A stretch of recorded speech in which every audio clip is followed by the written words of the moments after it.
1. मेथी धुतल्यावर थोडं मीठ लावून ठेवा, कडू लागणार नाही.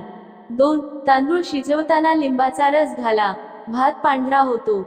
3. भाज्या किंवा फळे 4 ते 5 तास आधीपासून कापून ठेवू नये. यात असलेले व्हिटॅमिन सी आणि बी कॉम्प्लेक्स व्हिटॅमिन नष्ट होतात, म्हणून भाजी करतेवेळी आणि फळे खाणार असाल तेव्हाच कापावी.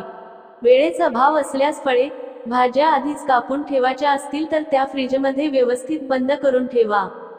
4. वरणासाठी डाळ शिजवताना त्यात 1 चमचा मेथीची पुरचुंडी करून ठेवावी.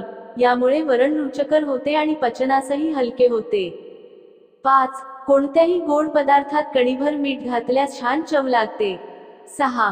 रस काढण्यासाठी घरात ज्युसर नसल्यास फळं किसणीवर किसावी, छान रस निघतो. 7. अळूवडी बनवताना बेसनमध्ये 2 चमचे कडकडीत तेलाचे मोहन घालावे, म्हणजे अळूवडी कुरकुरीत बनते. 8. नारळाची बर्फी बनवायची असल्यास त्यात दूध न वापरता दुधाची पावडर वापरावी, यामुळे बर्फीला खूपच टेस्टी बनते.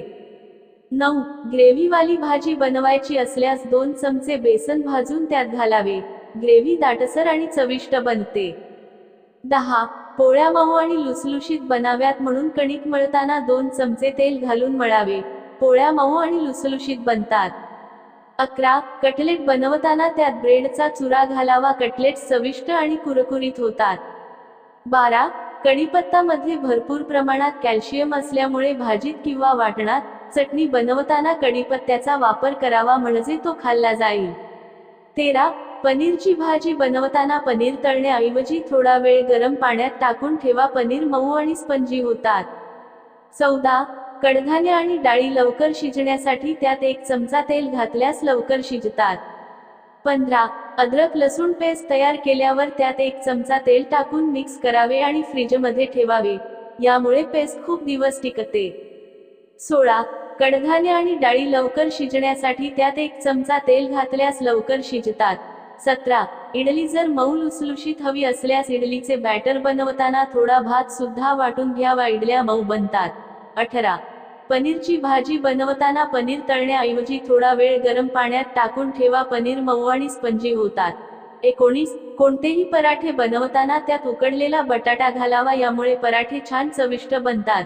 20. कटलेट बनवताना त्यात ब्रेडचा चुरा घालावा, कटलेट चविष्ट आणि कुरकुरीत होतात.